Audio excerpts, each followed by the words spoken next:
Nahihirapan po ba kayo sa pagsagot ng exam nyo? So ito na pong kasagutan sa mga tanong nyo.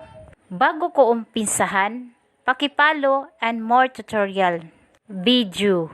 So ito na yung mga kasagutan sa mga tanong nyo. Sundan nyo lang po itong video na ito dahil para to sa'yo.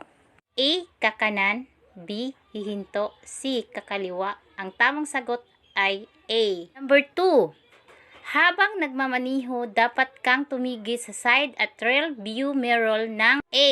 Mabilis, madalian. B. Hanggang gusto mo. C. Hindi kukulangin sa 1 minuto. Ang tamang sagot ay A. Mabilis, madalian. Number 3. Ano ang dapat mong dalhin kung magmamaniho ng sasakyan? A. Lisensya at papel. D. Siguro ng sasakyan. B. Lisensya, rehistro at resibo ng huling pinagbayaran ng sasakyan sa LTO. C. Lisensya. Ang tamang sagot ay B. Lisensya, rehistro. Number 4. Ano ang kahulugan ng sinyas trapikong kulay pula sa tatsulok ang hugis? A. Nagtatakda. B. Nagbibigay impormasyon, kaalaman. C. Nagbibigay babala. Ang tamang sagot ay C. Nagbibigay babala. Number 5. Maaari kang lumusot mag-overtake sa kanang bahagi ng sasakyan kung A. Malapad ang bangketa. B. Ang kalsada ay malubungan, daang two-way. C. Ang highway ay may 2 o higit pang linya patungo sa isang direksyon.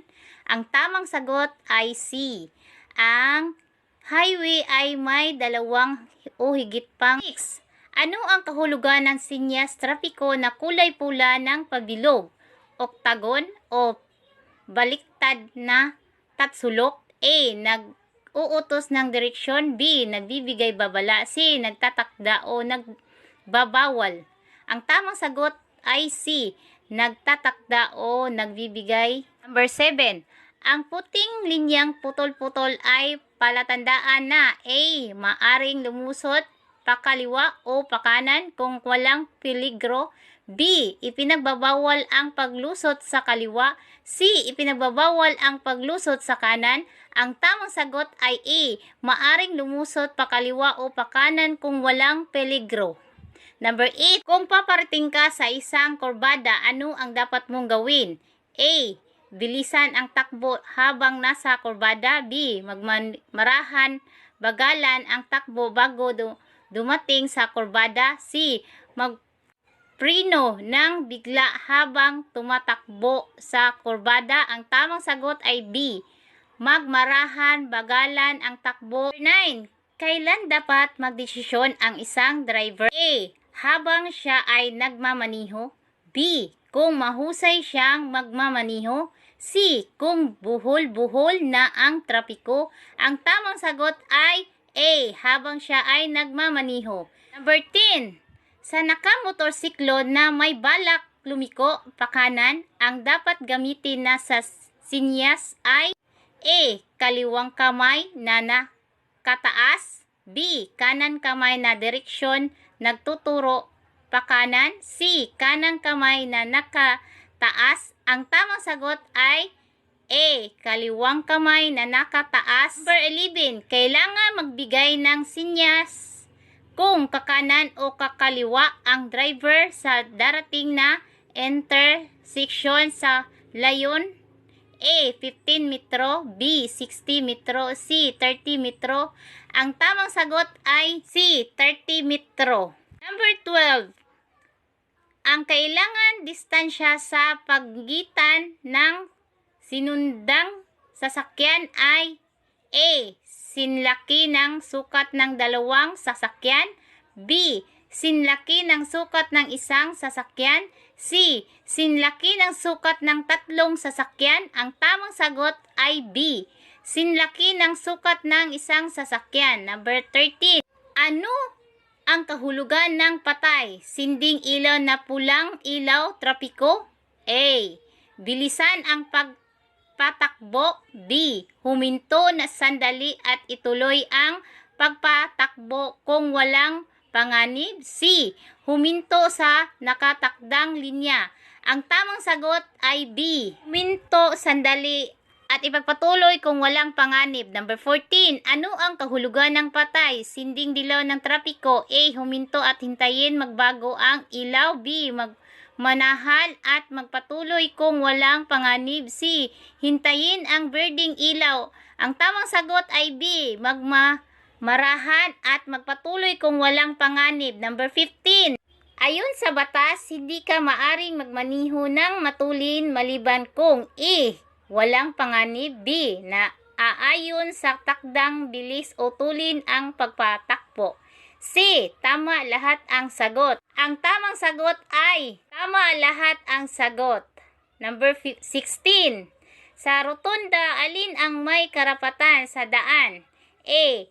Ang sasakyang papasok pa lamang sa rotunda. B. Ang sasakyan nasa paligid ng rotunda. C. Ang sasakyan nakaharap sa berdeng ilaw. Ang tamang sagot ay B. Ang sasakyan nasa paligid ng rotunda. Number 17. Ang dilaw na linyang putol-putol ay palatandaan na A. Pinapayagan ang paglusot sa kanan. B.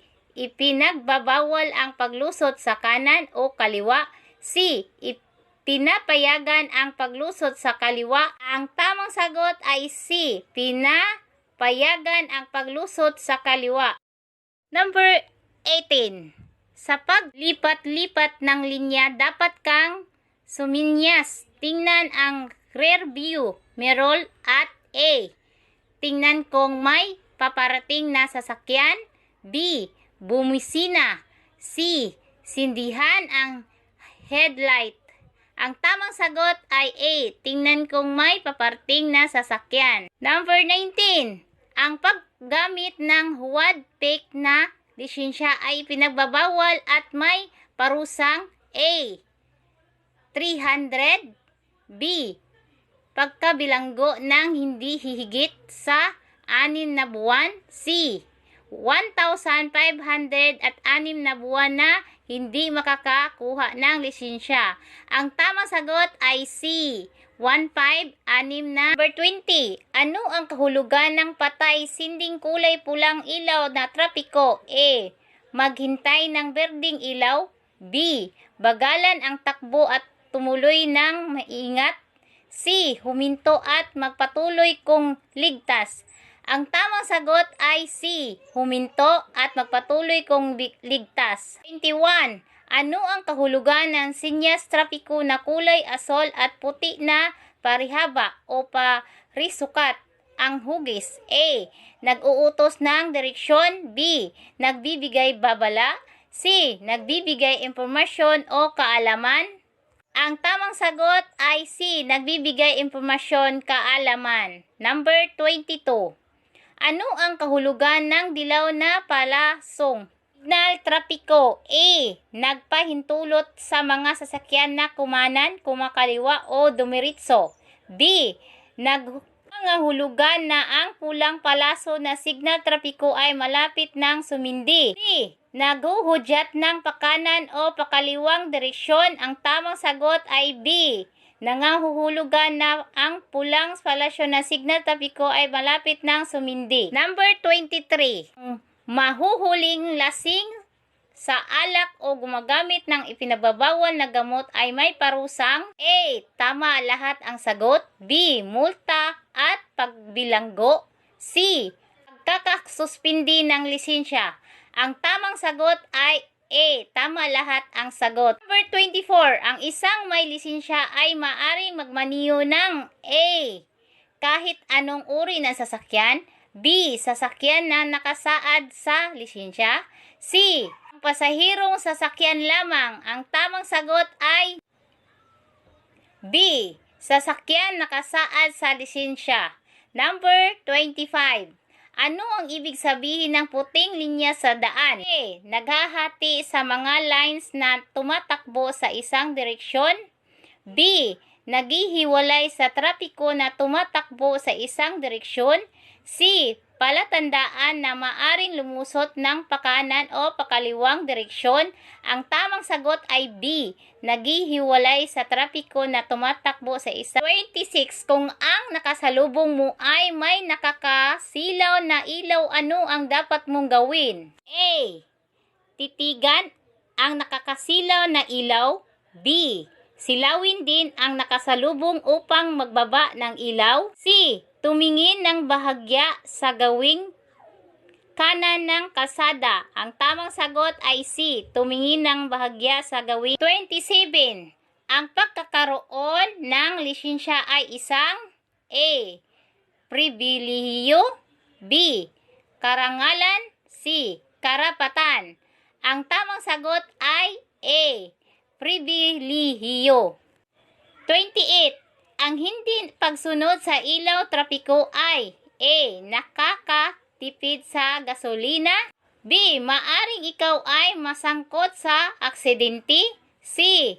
Nagpapatunay na mahusay kang driver. Ang tamang sagot ay B. Maaring ikaw ay magsangkot sa aksidente. 29. Bago umalis sa radahan, dapat mong A. Suriin ang paligid bago magpatakbo. B. Bumisina. C. Magpatakbo kaagad.